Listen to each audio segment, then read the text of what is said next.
Are you tired of the 9 to 5 life? Are you going nowhere in your dead-end job? Or do you just want to make some extra money on the side? Well, there might just be a solution for you. So stay tuned into this video to learn about the explodingly popular gig economy.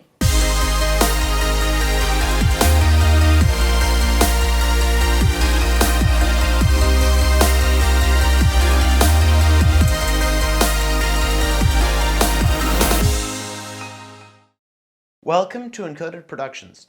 Today we'll be taking a look at the now more popular than ever gig economy. It is a type of economy and workforce model that has recently blown up in modern society. Now, more people than ever are leaving their jobs and moving into this new world of self-employment. Now, for how long has this type of workforce been around?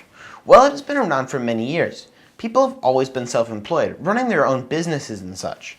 But it has only been the last few years that this has really become more and more popular. This is in part because of apps that are making it easier to find work. Now, in 2020, there are predicted to be over 35 million Americans working in the gig economy. This is just an estimate, as it is really hard to get a good idea of who is actually technically employed like this.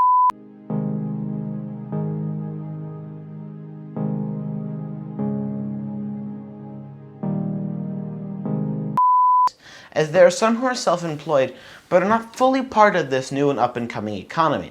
But for the rest of this video, I'm going to set that someone is in the gig economy if they are reliant on work that is temporary and usually done for a client. Though there will always be exceptions to this rule. So here's a list of most of the jobs you can have and still fit into our definition of the gig economy. 1. Writer. 2. Graphic designer. 3. Web designer. 4. Deep learning developer. 5. Ethical hacker. 6. Photographer/videographer. 7. Musician. 8. Rideshare driver. 9. On-demand food and package delivery. And also most contractors could also fit in here too. Now, those are just some of the most common types of jobs in the gig economy. But there are other types of jobs you can have and still fit into our definition.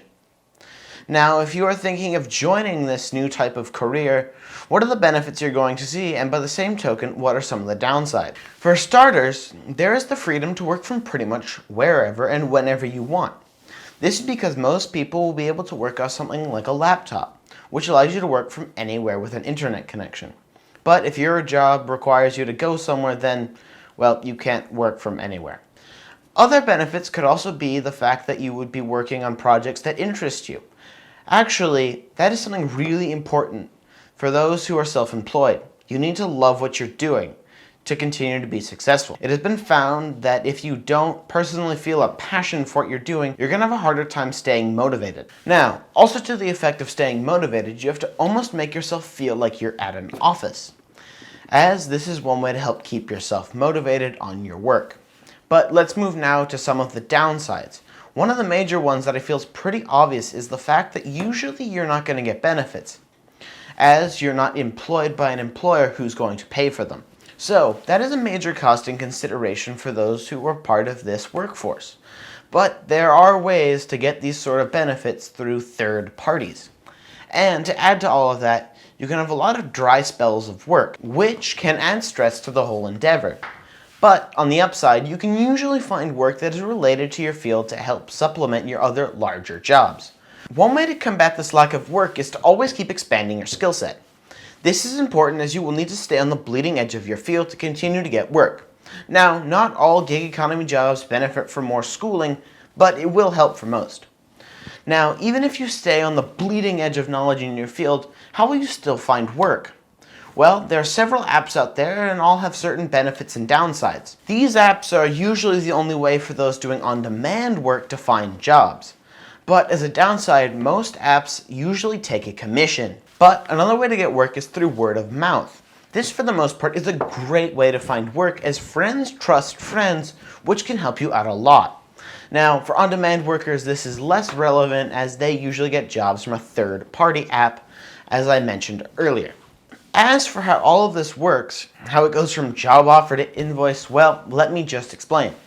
So first you get a job offer. This could come through a variety of channels, after which you work out the details and then you sign a contract, after which you start to work on their request. Then you deliver the product and you start to work on the invoice. Once completed, you can get paid. If there's a margin owed to a third-party agency, then this is also paid as well. Now, some parts of this are different depending on the situation, as most on-demand apps take care of all of the behind the scenes. Like all these gig jobs, this video must come to an end. So thank you so much for watching. If you enjoyed this video, give it a like, get subscribed, and share it with your friends. And if you have any comments and suggestions, just leave them in the comment section down below. See you next time on Encoded Productions, and goodbye.